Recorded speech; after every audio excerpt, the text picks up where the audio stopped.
That call changed my whole life. Look at where I am today. It was emotional for me. Like, am I sleeping or am I still awake or am I like there was a lot going through my mind? Like, all right, welcome to this special edition of Road Trippin with Kendrick Perkins. I'm Allie Clifton, Richard Jefferson. We have a very special guest. We are going to preview Game 2, obviously, as that is happening tonight in the NBA Finals between the Pacers and the Thunder. But before we do that, our guest, Nkwain Kennedy, is such a special individual, and we are so glad that he is with us here on Road Trippin. If you haven't heard his story, it is about to take over anything and everything, including all platforms. If you haven't come across it just yet, Nkwain has 1 million followers on Instagram. He has over 3 million on TikTok. He's just about at 350,000 on YouTube. And his story is one that we should all be tuning into. Joel Embiid is a part of this story and working to push it to the next level. And we're going to let Nkwain get into all of it with us. So thank you for joining us, Nkwain. Thank you for taking the time. How are you doing? Where are you coming to us from? Originally from Bamenda, Cameroon, but you are now in America, in the States. yes, thank you for having me. I'm precisely in Florida, in America, where I'm undergoing some training, some trainers here. You have a connection with, who do you call it? Mr. Perk? Yes, Mr. Peck. I like that. This is not, don't you call him Mr. Perk in my presence. Hey, listen, you need to take notes. From now on, RJ, you address me as such. Mr. Perk. What happened to Big Perk the plug? Big Perk the plug. I like that. You're right. I like that, RJ. Keep that. Okay, now, this is the thing. Have you met Luke Mabute? He's from Cameroon also. Have you had an opportunity to meet him? Yeah, I did. I did meet him a couple of years ago. It was amazing. Yes, he was one of my teammates. I actually had him as a rookie. And when we talk about Cameroonian basketball players and the growth of basketball in Africa, I don't want to do too much of Ali's job, but can you just kind of tell our audience, the Road Tripping audience, more about how you got here, this journey, what you want to accomplish? Like that's the part for me.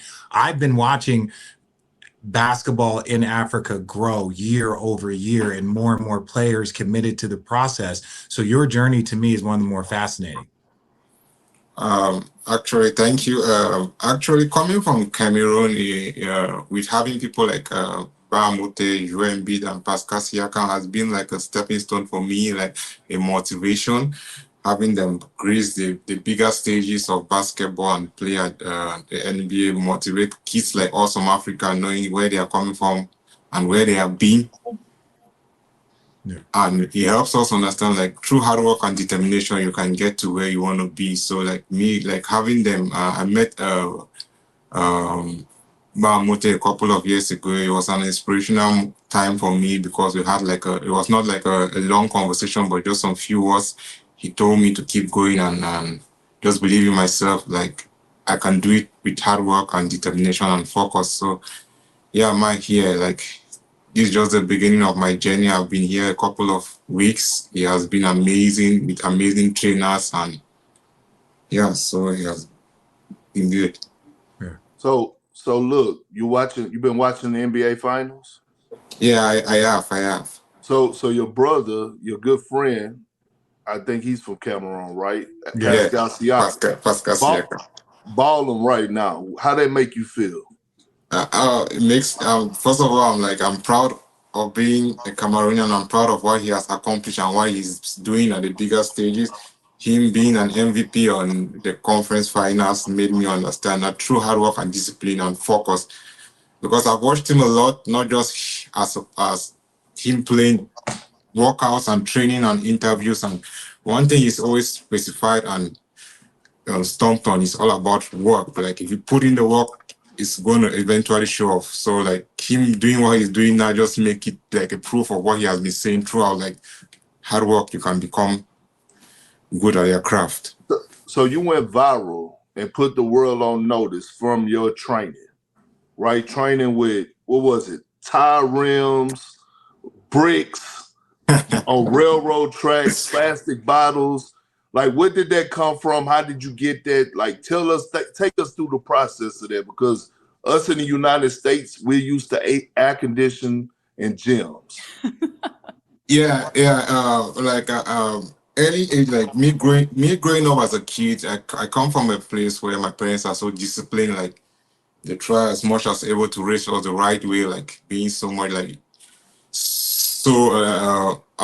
basketball. I fell in love with the game, and it was easy for me to transmit that discipline from my parents, the way they brought us up to basketball. But at the end of the day, was how was I able like to take it to the next level? Like better my craft. So I came online, I watched a lot of videos, like you rightly said, Mr. Park, kids all over the world, America, example, like they were training facility, like good environments, and they had like well-equipped stuff to train with. I just asked myself, like, how can I get better by watching those videos and workouts? Like, how can I get better on where I come from? Let it not be a hindrance, like a stopping point. So I was like, okay, I just need to improvise to what I have around me, like something similar to what I've been seeing on videos while they are training. So I'll see like trainers use cones to give an example. I was like, okay, I don't have cones here, but I can use like tires are almost similar to that. And I don't have other stuff, but there are things like waste like containers and blocks. So it was just improvising what I could see around me with what I've been watching on videos. So it became a lot, like I just started and everything just fall in place. Like No I excuses. think the one thing. Go ahead, Ali. Go ahead. I think the one Ali. thing that I've loved learning about you and your story and your journey is not just about becoming an NBA basketball player, right? It's about the journey too. It's about the perseverance. It's about the resiliency of you. It's about showing ways in which you can take nothing and turn it into something, right? And how that is kind of fueling you. We use the word viral on here, right? I mentioned your following off the top because these two guys individually obviously have their following. They understand the power of social media. They understand the power of creativity and showing a different side. Kind of a lighthearted question. When you first went viral with your videos, when did you recognize that? And when did you kind of see the power of that? Like, what was your thought when you saw people really pick up on your story? He's smiling. I can see the smile coming. It was mind blowing. It was amazing. Actually, my concept of doing the videos was not like going viral. I just needed an opportunity, like someone to see me out there and give me like an opportunity to come like train better my craft and make my dreams become a reality. So that was the essence of me doing the videos. And throughout doing the videos, I came across amazing trainers online all over the world, like helping me to get better on my craft. Like they were like, okay, now, because when I started, I was like a little bit down. There were so many things I was like, I had a passion for the game, but at the end of the day, passion is not going to take you. Like you have to put in that work and get better at it. So after I started putting out the videos out there, people were like, okay, now you're bad at this. You're moving slow. Your finishing is this, you're not doing this right, work on this. And so that exposed me to meet other people out there. Like it became like a movement of the world putting in an impact to get me better and prepare me to become a better player and a better person in society. So to answer your question, when my videos became popular, it was an amazing feeling for me. It was really, really mind blowing. How many languages do you speak? One English, but Cameroon is bilingual. We speak both French and English, but I come from the English part of the country, so I speak fluently and good in English. Okay. Well, because English better than me. A lot of people do, and that's what I was trying to figure out. Who speaks it? I think the part so again. No, I'm talking about Vanity. Just like you just tickles her fantasy. What? No, Vanity. That's my girl. Tell her I miss her.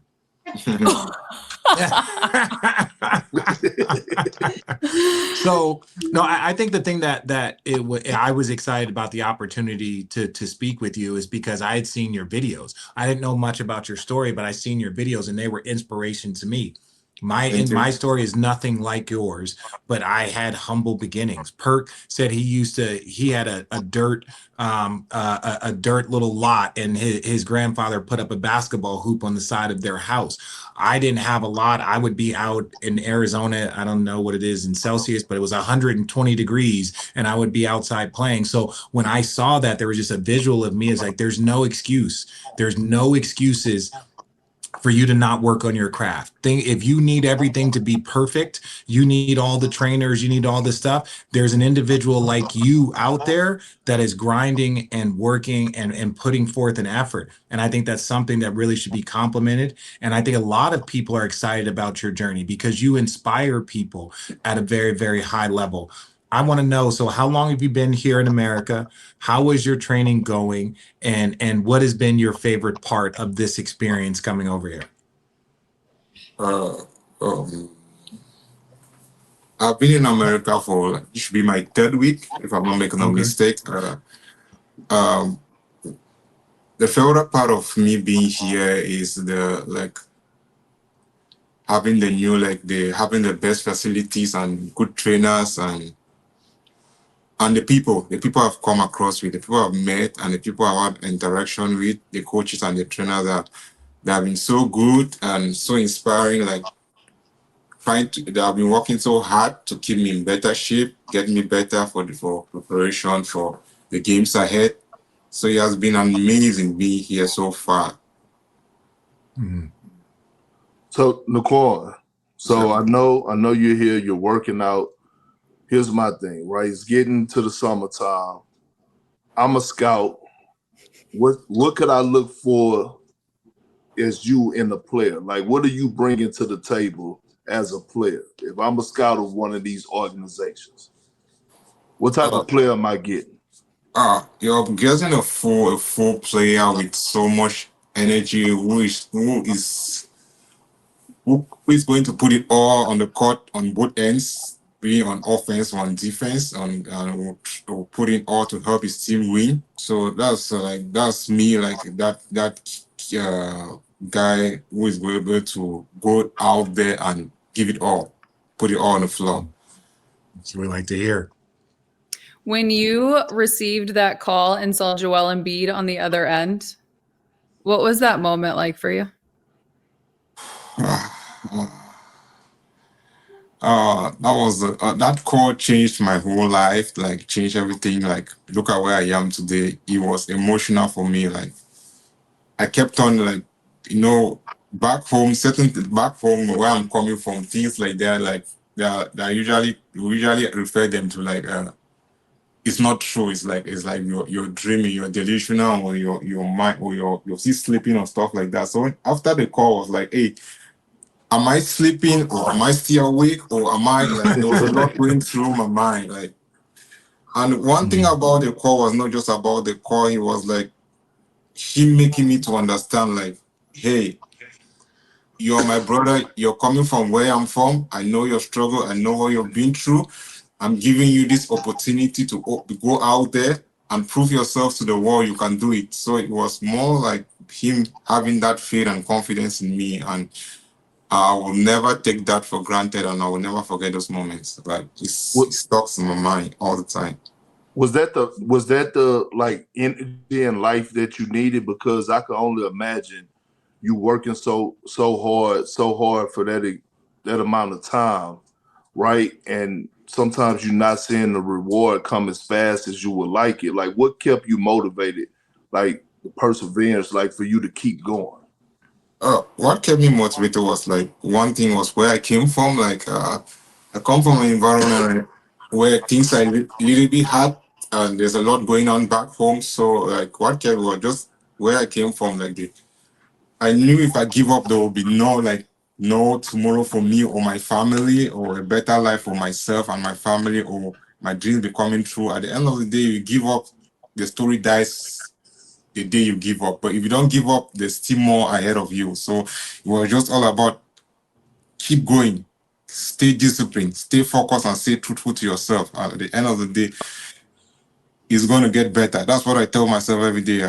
Even when I'm here, like it's gonna get better. It just keeps on getting better if you put in the work and you stay focused.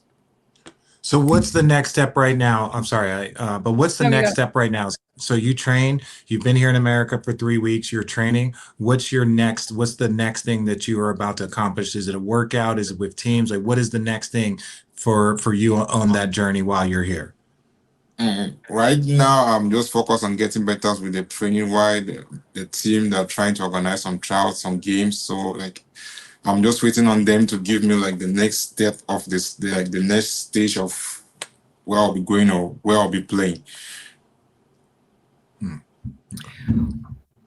I want to do a little fun, lighthearted questions for you before we end with one. Perk, you have anything else really quick?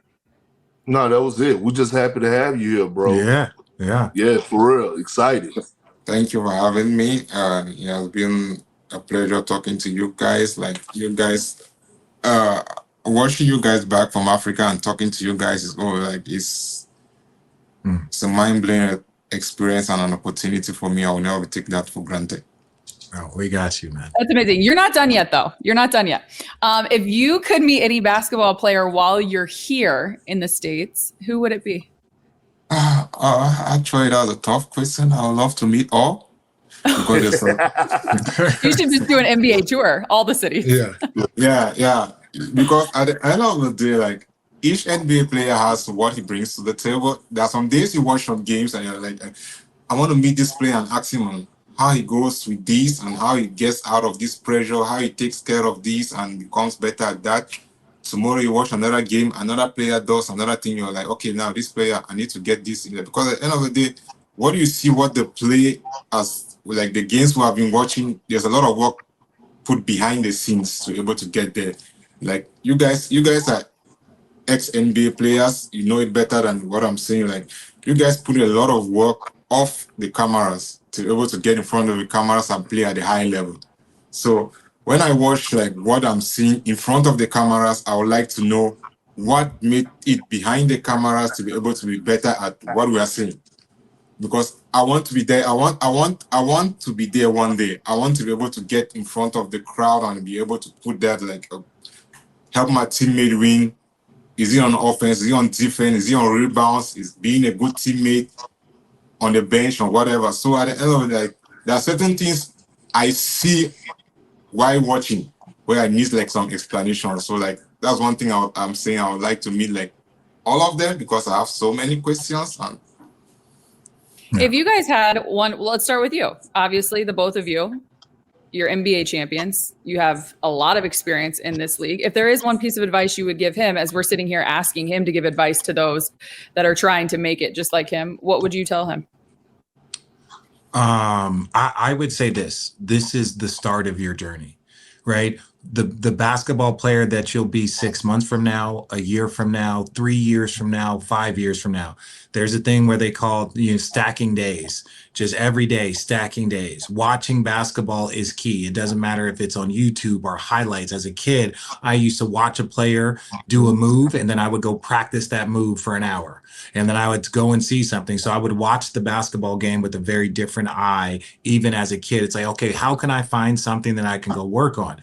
But, you've had enough roadblocks over the course of just on your journey and getting here, but understand that this is a continual journey that you will spend the next 10 years of your life, navigating and training and I don't want to say to not give up because I don't think you have that in you, but I would say that continue to understand that if there are things that are difficult for you now, in 2 years, it'll be easier. In 5 years, it'll be easier than that. And in 7 years, you'll have so many things perfected. So look at this from like a 5 to 10 year stretch of how you want to improve and how you want to grow. That's my advice to you because you've already got the base. Now, can we add bricks on top of that base? And that's what I think would be, a beautiful thing to watch. And I'm looking forward to seeing it. thank you. My advice would be is that, like from experience, that one, general managers of whatever organization or whatever league, they're always looking for a diamond in the rough, right? And so They're always looking for their hidden gem, and they're always looking for an underdog story to give somebody an opportunity. When I was playing, when I was going through high school playing AAU basketball, my grandparents couldn't travel with me, so I would leave by myself, started like in the 8th grade. And when I got to high school, my high school coach, who was like a father figure to me, he would always say, "All right, what's our saying?" And I was like, "Never know who's watching," right? And so, with that being said, I always kept that in my mind. So every practice, every game I went into, I always had the mindset that I had to go the hardest, right? Like I had to compete at every level or train at the highest I possibly could, because you never know who's watching. So when you're in the gym and it may seem like just a basic normal day workout with your trainer, you never know who's watching and you never know who he's talking to, right? So it's like word travel fast, because like when people are starting to watch you or scout you or whatever the case may be, they're going to talk to every single person that you have come in contact with, right? And so when you start to travel now, I know Summer League is coming up, right? And you may think it's just, oh, it's just open gym. I'm just down here in Vegas getting some run in, right? They could have a scout sitting in the stands that might not have a shirt on that says the organization that they represent. So, like, make sure you keep the mindset of every single time you step on the floor, it's like, I'm out here to kill. I'm out here to punch in the clock. I'm out here every single time. I'm in like visioning like, oh yeah, this is NBA, a stands full of NBA scouts or whatever type of scouts, and I'm going to go my hardest, because you never know who's watching. I love the both of you. You guys are just, you guys should go be keynote speakers and all that free time that you don't have. Thanks to the both of you, truly. Nkwain, I think my favorite thing about them, and I'm not just biased because I work with them every day and I've become family with them, but they truly are. They're great examples of what it takes to be successful, not just on the floor, but also off the floor. And I know that is part of your journey and your story. So thank you for taking the time to join us here on Road Trippin'. And we truly cannot wait to watch your story continue to unfold. Like you mentioned on your social media, you're not here by accident, and there's never a doubt. And I think that you truly understand what this process is all about. So we wish you truly nothing but the best. Oh, thank you very much. Please, can I ask a question to Mr. Perk? I love Mr. Perk. I just want to ask the question you asked to me before, like you being a scout, you are being out there, what do you want from a player? Like, what are you scouting out for a player if you're in the park watching kids play? The first thing is that he competes, or that player competes on both ends of the floor, right? And also I'm looking at the IQ of the player, right? Do they know how to play basketball the right way, right? Because Richard here denied, but you know, he had his stint as a NBA player where he had like a 2-3 year window where he actually was the guy. But outside of that, like he actually was the guy. You know, he averaged 20 points a couple times in his career. He was balling. I ain't gonna lie, I ain't gonna hate on him. But like, as a guy in your situation, like I just think like certain things, like a Patrick Beverly story is the perfect story for anybody. Like I just remember, you know who Patrick Beverly is, right? Yes, yeah, I do. So I remember when he first came back from overseas, right? And he got his opportunity in Houston.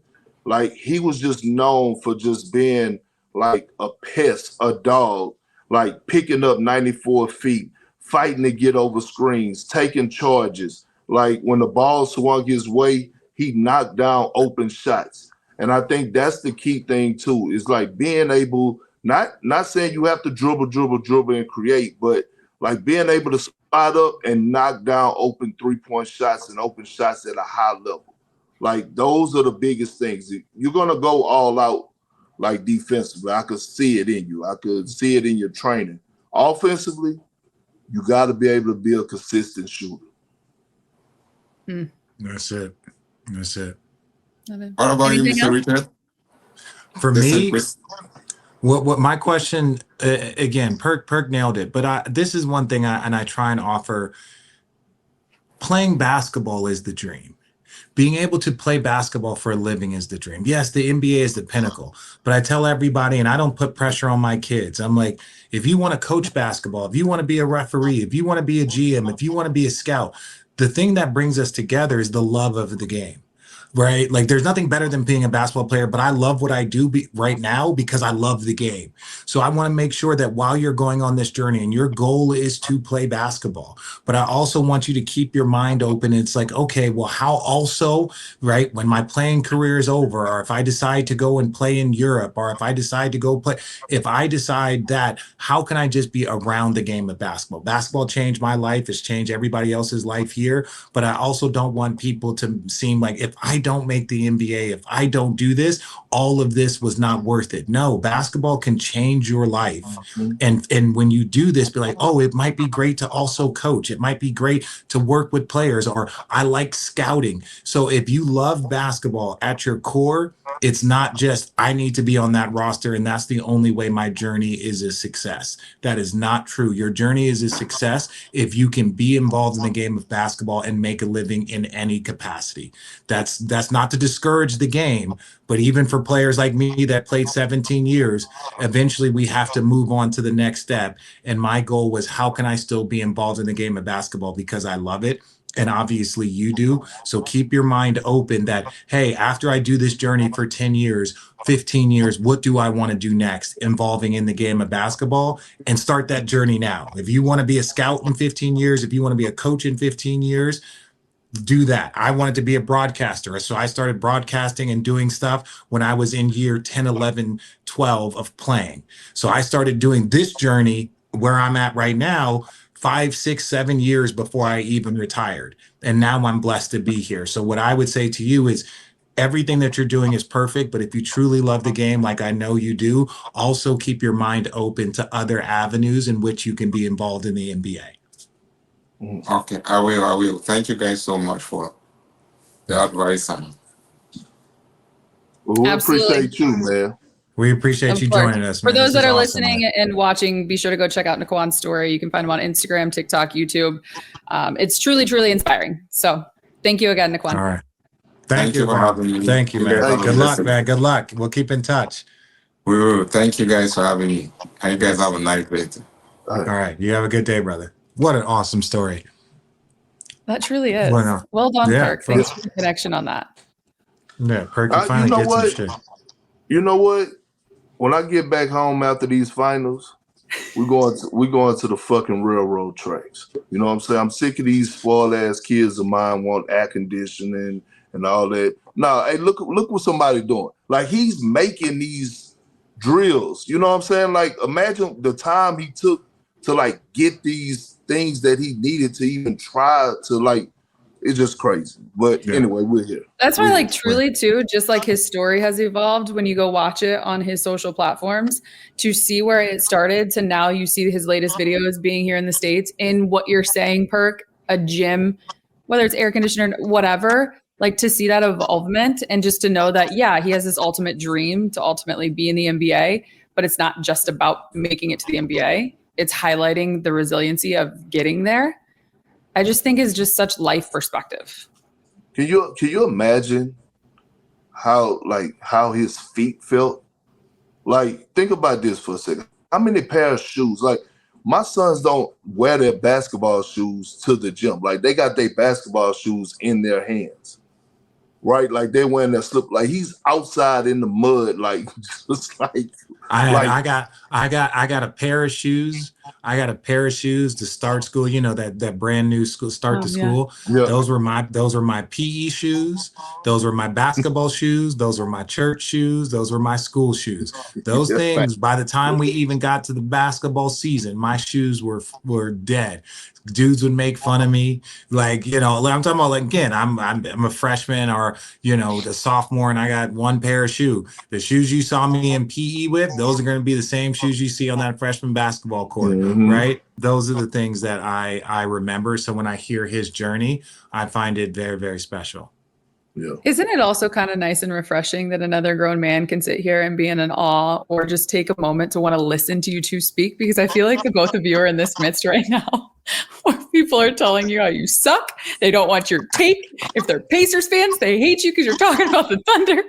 Oh I'm my just God. kidding. Welcome Pacer to fans- 2025 sports. Pacer fans, they're so funny. They're like, Let's get "Oh, into it you really suck." quick, Let's Rich. get into it. Let's Seriously, get into it. before we close this out, obviously the Game 2 preview. How do Pacers fans feel about you, Rich? Oh, this is the thing. I've been a part of, look, this is what I'm going to say. I think it's adorable. I think it's cute, right? I love the Pacer fans. I love OKC fans, Pacer fans. When I said he can't put up tour dates, factually true, and I know 99% of the Indiana Pacers fans were like, hey, we need Tyrese to get going. So I say it 3 minutes to go. I'm saying your best player can't do it. And then fast forward, he gets more aggressive. He starts finding a way, and he has that amazing moment at the end of the game. And I call him out. I'm like, he needs to step up. He can't do this and perform in this manner. He's having a good game, but he's a great player. Great players can't play good.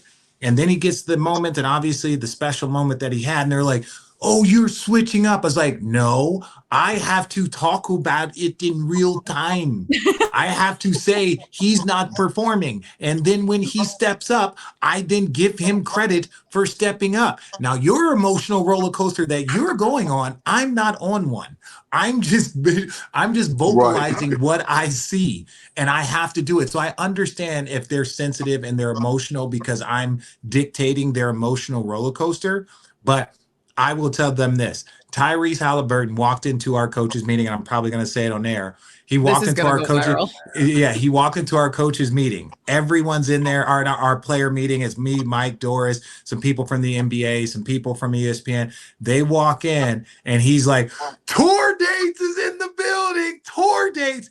Daps me up because the viewer at home don't know that Tyrese is my guy. That's my dude. I root for him and his success. He's one of my favorite young players in this league, right? I play with Jason Kidd. I love point guards like him. I watch him and think he's like Jason Kidd. I said it in the open.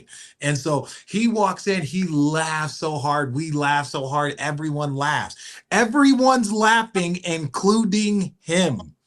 And everyone at home is pressed. That's why I don't care, because I have never in my entire career in broadcasting ever said something on television that I wouldn't say directly to his face. And so for me to say those words on the broadcast, I know he's going to hear it. I know I got a meeting with him in 2 days, and I don't give a damn because he knows that it's true. And so for us to have that fun, that's where the beauty of the basketball culture, the basketball community. He knows I'm not talking shit. I'm just cracking jokes and saying that I could have said he needs to perform better and this is inexcusable. No, I would, if he sat down next to me on the bench, I would say, hey, bro, we can't have you putting up tour dates. I'm going to need you to pick it up, man. We got 3 minutes to go. Those were the exact same words. And he knows that. He knows it comes from a place of player respect. So when he walks into that meeting and he starts yelling tour dates and he's laughing and daps me up and gives me a hug and everyone in there is laughing, that's the basketball community. So to answer your question, what do I care about the Pacers fans? I care more about what the players say. I care more about how the coaches receive it than the fans at home do. I agree 1,000%. Can I say this? These are like both of these organizations are first-class organizations. Like the prime example of what a first-class organization look like, from Oklahoma City to the Indiana Pacers. Like, yeah, the fans are saying one thing, but I will say this: I'm staying in the hotel with the Pacers and their families. I've had conversations with Mr. Turner about several times, like since I've been here. While he's on the back, he's smoking his cigar. We're talking. Like, these are great people. I've had conversations with the front office from the Pacers, like great organization, great people. Like, they are just living in the moment. I met Obi Toppin parents yesterday. Great people. Like, they just appreciative of being here. They like, Perk, look, we understand you got a job, man. We just enjoying the ride like everybody else is. Like, think about this for a second. I don't know if it's a team that's in the NBA history that's had the least amount of pressure more than the Indiana Pacers for us winning the championship. Like, they were the underdogs in the first series. They were the underdogs in the second series. They were the underdog in the third series. They are the underdogs in the NBA finals. And I don't think people realize, like, when you go into a season and you are expected to win a championship, it's a lot different. Like those shots and those moments is just not as stress-free when you getting into motion, or like the game is more stressful. I'm telling you, I know the Oklahoma City Thunder lost sleep in these last 2 to 3 days. Like, those guys were pissed off. Like, they're stressed the hell out. Like, it wasn't smiles. Like, I saw SGA was the first guy to leave the arena. He was that pissed off. Like, I saw him. He was hot. He was hot. Like, went back, watched film, whatever. But let me say this to Richard point real quick. RJ was right, though. Like, we keep wanting to anoint like guys as superstars. Like, we can't do that. Like, we didn't battle against superstars. We didn't witness superstars. Like, watch them over the past like 2 decades or even more, and we know what a superstar looked like. Now, has he come up in the clutch? Absolutely. No one could take that away from him. He's having probably the greatest run in NBA history. But one could argue that he's not even the best player on their team consistently offensively. Pascal Siakam, like, no one really mentioned it, but the man had 19 and 10. He led them in scoring in game 1 of the NBA Finals again. So, like, we've been seeing the memes. You remember the memes after, like, Halliburton did think he was about to get his name called with the Eastern Conference Finals, like MVP, and all of a sudden it was like, oh, Pascal Siakam. Like, so when Richard is saying like these tour date numbers, is like, bro, if we get to the end and y'all like happen to win the NBA championship and shock the world, and all of a sudden we look up and Pascal Siakam been averaging 20 to 25 and you've been penciling in 15 to 14, and all of a sudden it's like, in the finals MVP is Pascal Siakam. Yeah, Perk, this is what they're saying. They're not saying I'm wrong. They're not saying, they might not like what I say, and that's what makes me sleep at night. If you're saying I'm wrong is one thing. If you're saying my information is incorrect, that's another. You not liking what I say, that's a feeling. That's a personal thing for you. Yeah. If you want to say my information is inaccurate, now that's the thing. That for me is the ultimate test of the jobs that we do. I give correct information. Now I'll add an opinion, I'll add a take, but I'm giving you information. Now, whether you receive it, whether you like it, that's not on me. My job is to convey it. And with 3 minutes to go, and they're down by 9, and Tyrese has 12, 10, and 6, I'm saying that that's not going to get it done, right? And ultimately, it did get it done, but we also have to look at the position and the success and how they got it done. That was Pascal Siakam. That was Nembhard taking over the fourth quarter, and they got it to their closer, Halliburton.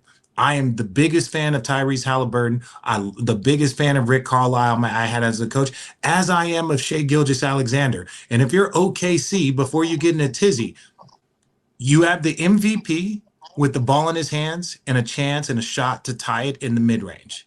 Then you get a stop, and you have one of the greatest defenses, or they get a stop. Then you have one of the greatest defenses in NBA history needs the stop. So you have the MVP with a shot, and you have the number 1 defense that needs to get a stop. Neither of those two things happened. If you told OKC, hey, Shai, we're gonna have a shot to go up 3 with 9 seconds to go, and Shai's taking it, OKC takes it. If you tell OKC you're up by 1 with 6 seconds to go and you got to get a stop and to win the game, OKC would take that position. Neither of those two things happened, and now they have to go back and process the entire game again. So I feel very, very fortunate to be in this seat. I'm sorry if the people at home, we're giving them information in their most emotional moments with their team. I understand why that can be received in probably not the best way. But understand, me saying he can't put up tour dates and then hitting a game-winning shot, that does not affect me. That affects them. That affects you. Guess what? They'll be all right.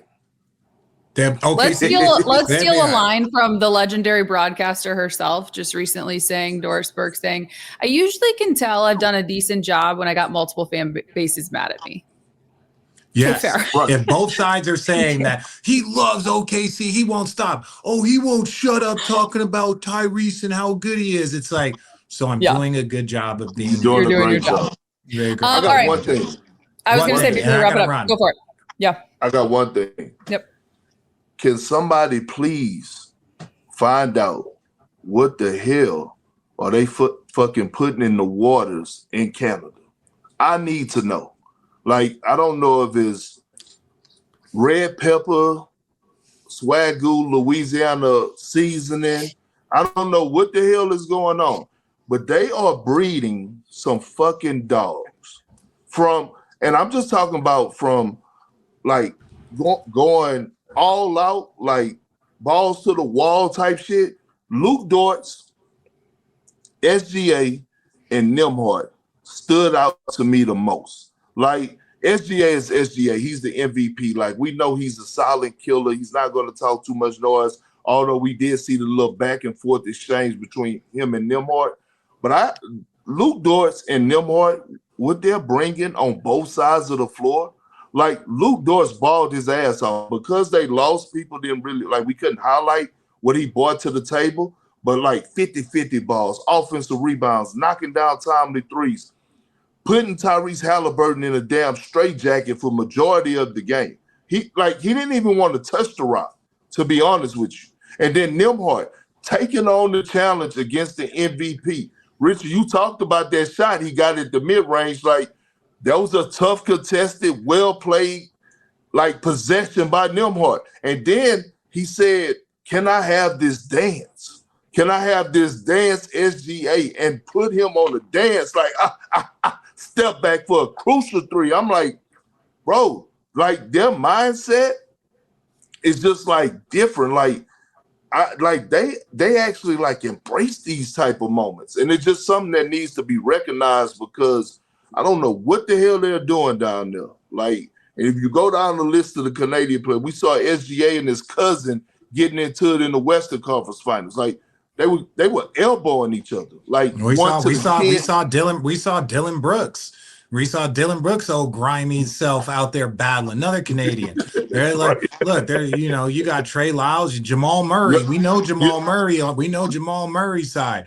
Look, the Canadians got a lot of good basketball players. And again, I think the way that they are framed, but this is a tidbit when talking to Shea and him and Nimhart, he was 9 and Nimhart was 7, and Nimhart used to play up. So they have been playing basketball against each other in AAU and things from basically 7, 8, and 9 years old.